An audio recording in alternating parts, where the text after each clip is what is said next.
ay kung paano po natin talaga magawa ng paraan na mawala po yung pag-iiringan, pag-aawayan at sana ay ma-stabilize po natin, ma-de-escalate po yung nangyayari po sa ngayon sa pagitan ng ating dalawang bansa. Ang sabi po niya sa akin, Mr. President, na ito po ay gusto ko rin ibahagi sa ating Honorable Risa Ontiveros, Senator Ontiveros, ay yung kanilang kagustuhan talaga maisantabi natin, yung dispute ngayon. Ang sabi ko sa kanya, bakit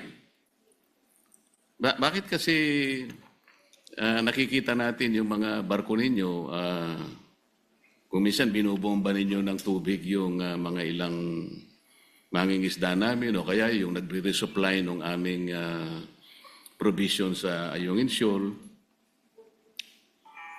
Hindi ba natin may iwasan yun? Sabi kong gano'n sa kanya.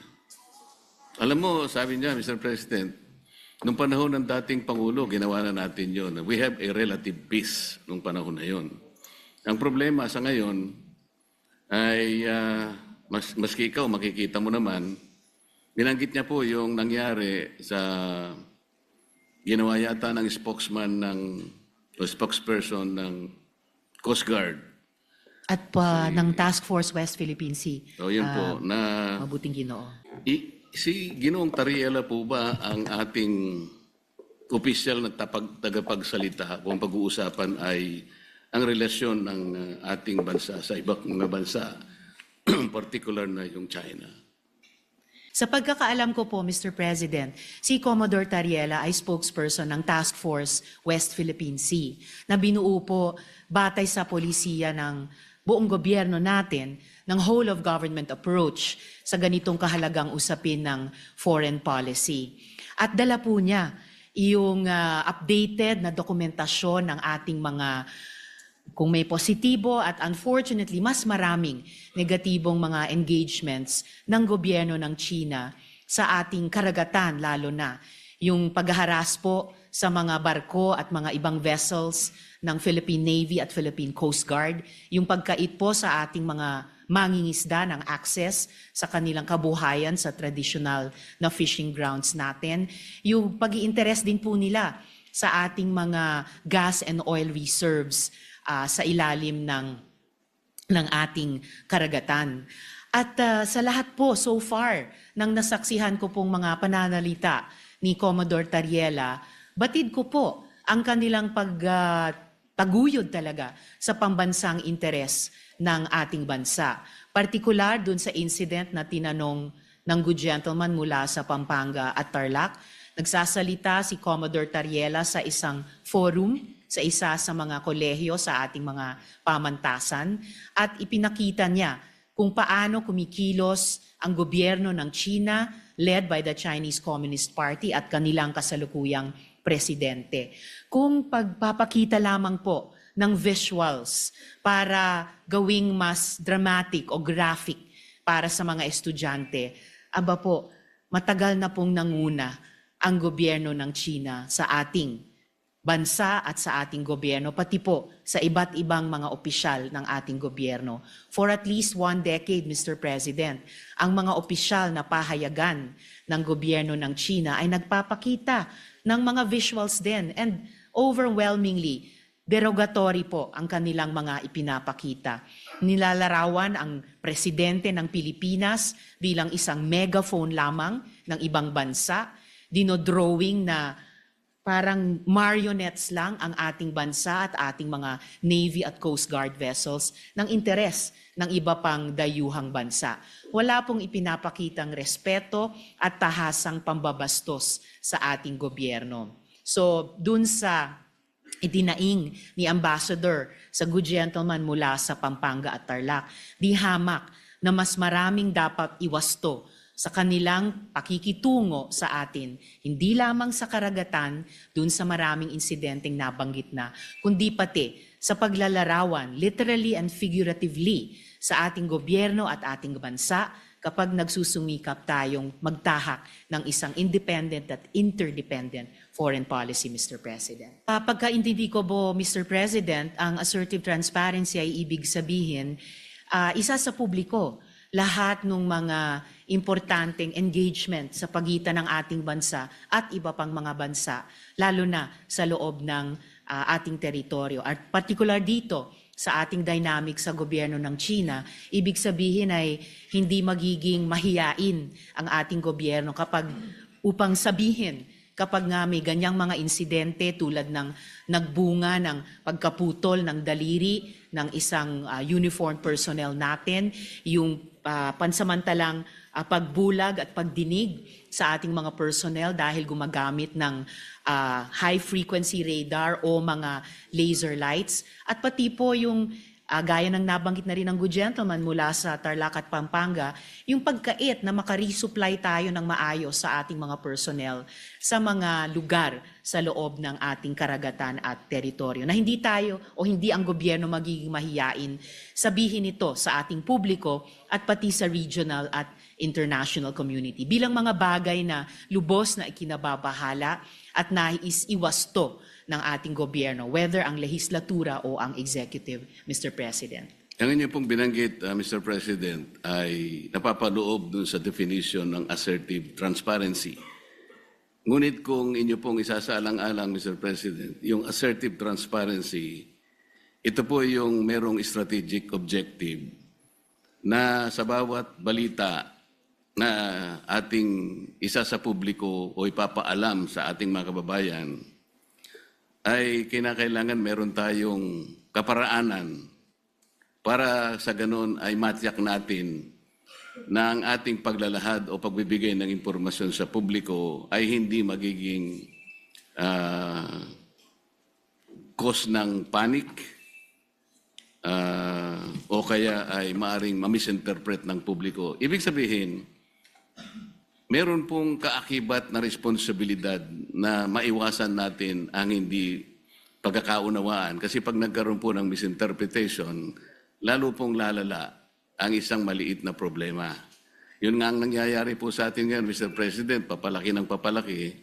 Siguro kung pakakaiwasan pa natin yung mga bagay-bagay, lalong-lalo na sa pagsasalita ni spokesperson Tariela, imbes na po siguro papaliit ang ating problema, baka lalong lumalaki. May kasabihan po kasi tayo, Mr. President, na ang pagkakamali ay hindi may tutuwid ng isa pang pagkakamali. Maaring sabihin natin, may mali ang China. Ngunit, kung halimbawa sa kanyang paghahayag ng mga bagay-bagay na maaring malaman ng publiko tungkol sa mga inaakala nating pagkakamali o ginagawa nilang mali sa West Philippine Sea, siguro yun ay ipaalam natin sa paraan na hindi tayo makakagawa siguro ng lalo pang mas malaking pagkakamali na katulad po ng ginawa niya. Kailangan po bang gumamit pa siya ng mga cartoon caricatures para ipakita niya ang Pangulo ng China sa isang negative at isang nakakahiyang mga pamamaraan. Alam po ninyo, Mr. President, dito sa ating tinatawag na West Philippine Sea na kinukuwentang nga nila yan, ito'y halos equivalent ng ating exclusive economic zone. Mas marami pa pong features ang Vietnam na okupado kaysa sa China. Meron din pong features na nasa loob ng ating West Philippine Sea na ngayon ay sinakop o occupied ng Malaysia. Tinanong nga ako ng Chinese ambassador, sana man lang o kaya gusto naming mangyari kung paano nyo pinakikitunguhan naman ang Vietnam sapagkat claimant din naman sila, pare-pareho tayong claimant. Sana hindi naman yung paraan na parang kami masyado naman kaming kontrabida. Yung Malaysia, nandun din naman. Pagpupunta rin naman yung barko ninyo doon, tinataboy din naman kayo. Totoo naman po yun, Mr. President. So, sa ganito pong mga sitwasyon, kaya ko po naitanong kanina, Mr. President, kung si Ginoong Tariela ang pinaka-spokesperson ng ating bansa, kung pinag-uusapan ay foreign relations. Kasi po, Ito po, sa sarili po niyang statement, doon sa kanyang panel discussion organized by Strat-based ADR Institute, ganito po yung sinasabi nila, Mr. President. Not every event in the West Philippine Sea is openly released. The info must first go through the Information Working Group. Ito po ay kinabibilangan ng mga sumusunod, Mr. President. DND, AFP, DFA, DOJ, National Security Council at saka yung PCG, yung Philippine Coast Guard. Ito po yung National Task Force sa West Philippine Sea. Kapag ka po yung IWG, ito po yung ay na-process na po yung information at nagkaroon ng desisyon na i-release, tsaka lamang po i-release. Ibig sabihin po nito, talagang pinakaiingatan din natin na kahit paano ay makagawa tayo ng diplomatic kings or whatever. Ganun po dapat sana ang magpakaingat sana sila. Lalong-lalo na nga po ay meron na nga tayong problema. Karaniwan po kasi sa mga bansa na merong ganitong disputes. Kagaya po ng sinasaad po ng ating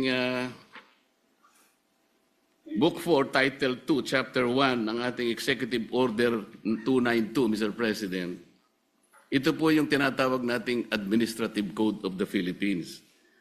Pagka pinag-uusapan po ay foreign relations talaga, ay ang Department of Foreign Affairs ang dapat po sana ang opisyal na magpapaliwanag o magko-convey ng ganong klaseng pagpapaliwanag o anumang gustong i-convey sa ating mga karatig bansa. Ginoong Pangulo, masasabi po ba natin na si Ginoong Tariela ay nakikipag-coordinate sa bawat salitang bibitawan niya sa publiko, lalong-lalo na yung sinasabi niya na kailangan informahan ng public? Kiniklear po niya kaya ito sa Department of Foreign Affairs, gayong ito ang opisyal organ ng ating pamahalaan para sa ganun ay maiwasan po natin ang lalo pang pagkakamali. Sa tingin ko po, Mr. President, dahil meron tayong pong presumption of regularity, lalo na sa pagitan ng lehislatura at saka ng executive, opo, nananalig ako na nagko-coordinate si Commodore Tariela, nagko-coordinate ang buong National Task Force on the West Philippine Sea sa lahat ng mga departamento na bumubuo at gumagabay sa kanila, lalo na ang Department of Foreign Affairs. At bilang miyembro ng lehislatura, hindi po ako makikialam kung ano ba ang mga dynamics nila or kung maganda ba or hindi maganda ang kanilang working relationship on any one day or the other. Basta para sa akin po, bilang isang mambabatas, meron akong presumption of regularity dun sa pagkilos ng buong National Task Force on the West Philippine Sea, and in this particular case, lalo na kay Commodore Tariela.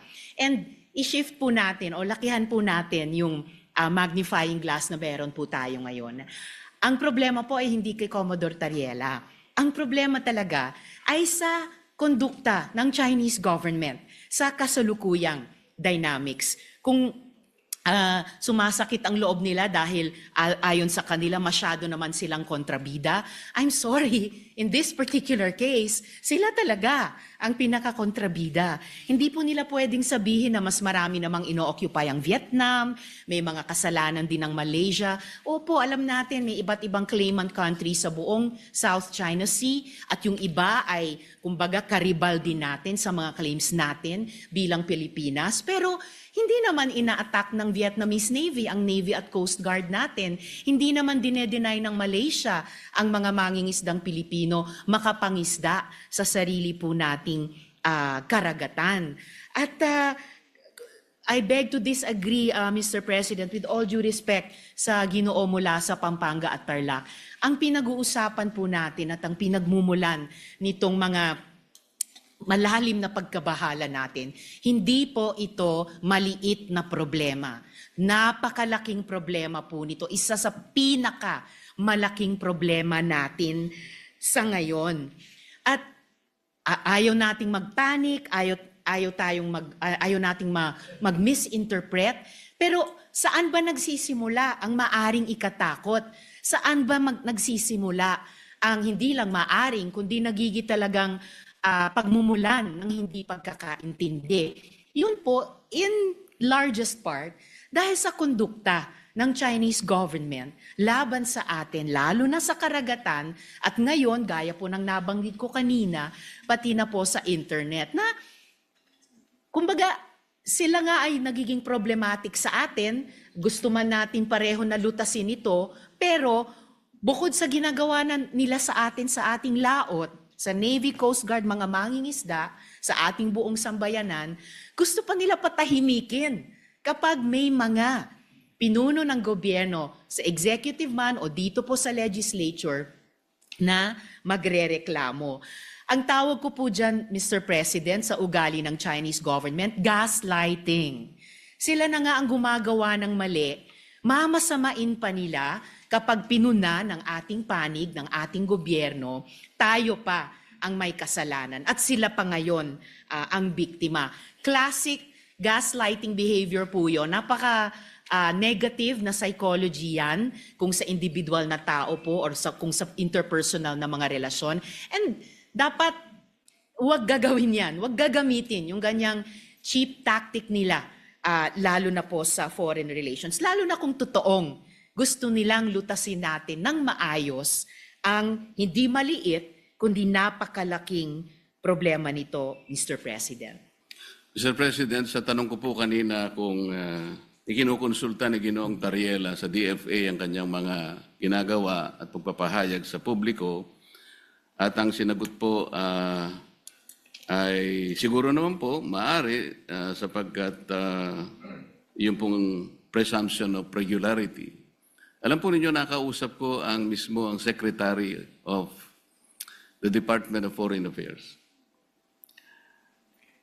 Hindi po siya nakikipagkonsulta. Sa totoo lang, sa tansya ko po nung nag-uusap kami, ayaw din po ng DFA yung ginagawa ni Ginoong Tariela. Nahihirapan nga po sila. Yun ang pagkakasabi sa akin.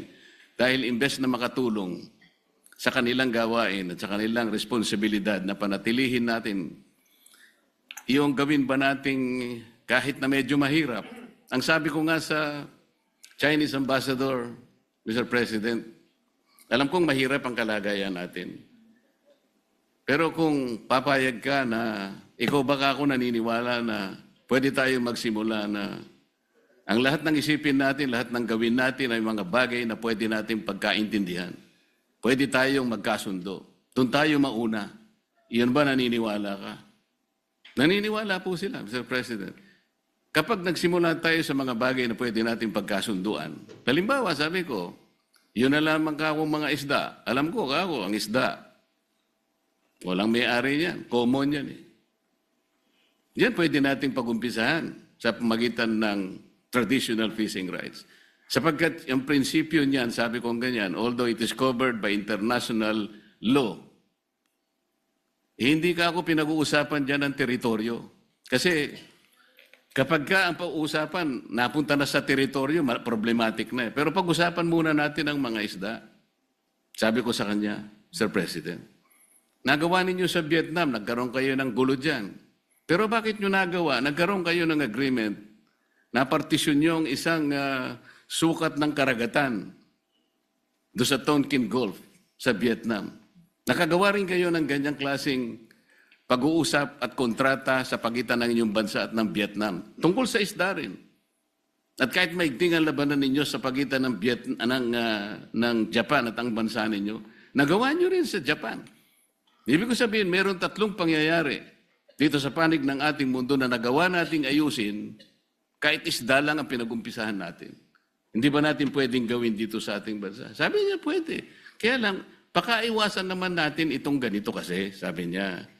Kami naman nakahanda naman kami. At alam ko, Mr. President, nabasa ko sa dyaryo kaninang umaga, 17 yata sa ating mga fishermen ang kanilang sinalba.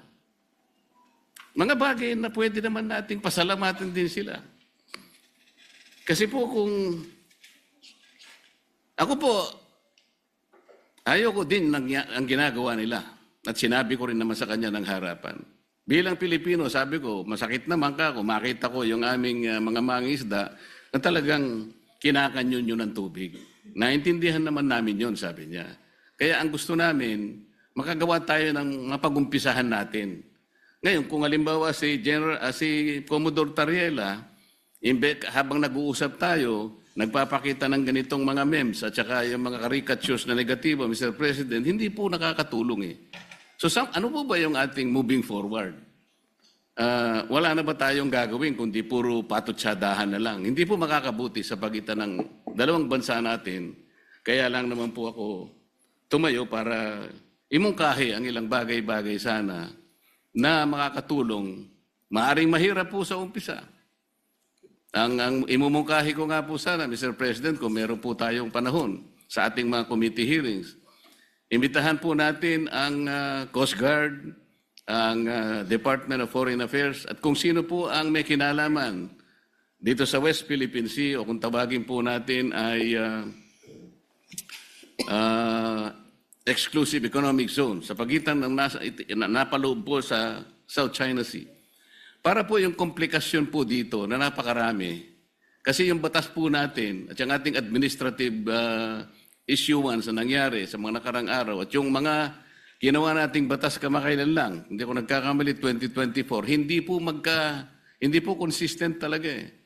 Lilitaw po meron tayong mga bansa, meron po tayong mga features na inoccupy natin. Labas po sa ating exclusive economic zone. Ipakikita po natin yun. Kasi kung wala tayong masusing pag-aaral, nababanggit ko nga po kung minsan, Mr. President, hanggang ngayon, wala po talagang malinaw na coordinates kung ano ba talaga ang pinaka-area ng ating West Philippine Sea o Exclusive Economic Zone. Siguro magsimula po tayo doon kasi yung iba, misinformation na po yung lumalabas eh.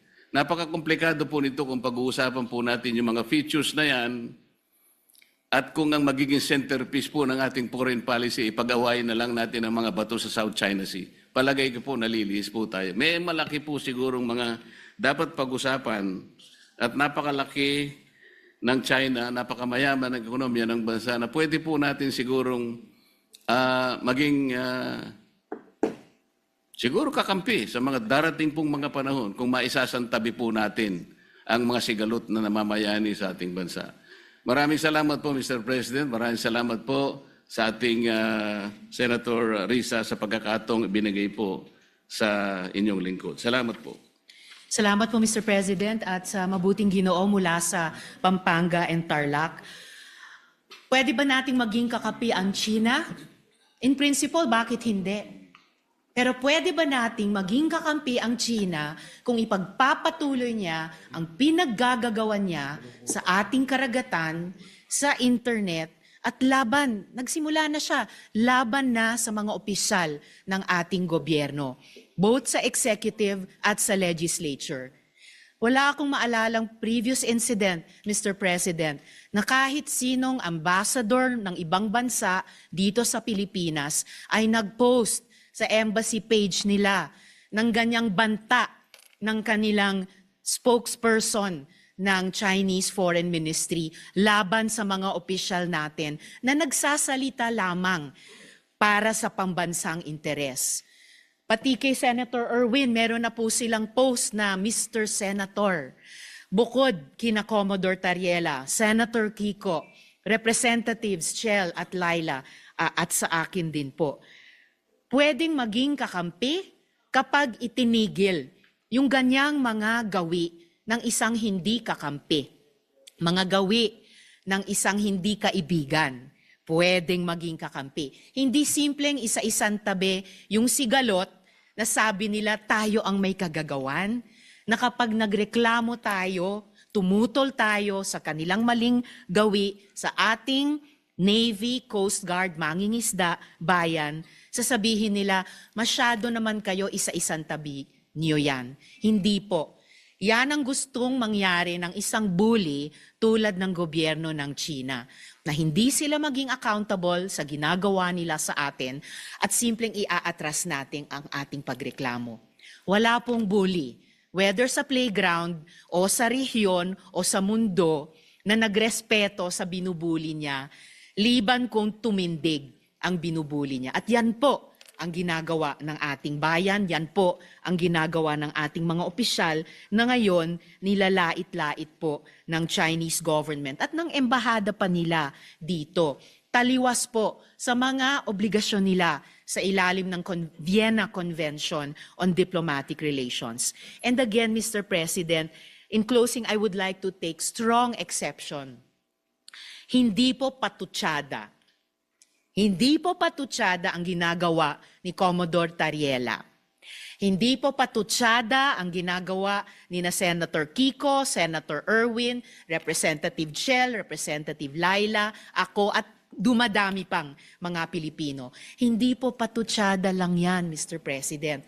Yan po ay seryoso at marubdob at sa kaso ni Commodore Tariela matagal nang pagtutol sa maling pagtrato sa atin ng ibang gobyerno at pagtaguyod po sa interes ng ating bayan.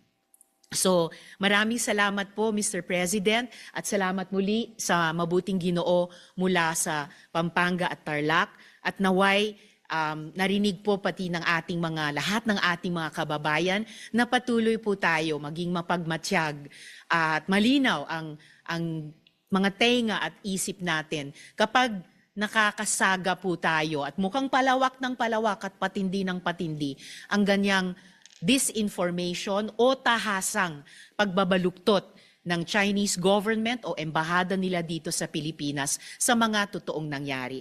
Dahil saan po tayo magbabatay sa conflict resolution at saan po tayo babatay sa tunay na pagkakaibigan kung sakali, kung hindi sa katotohanan at katotohanan lamang. Salamat po, Mr. President.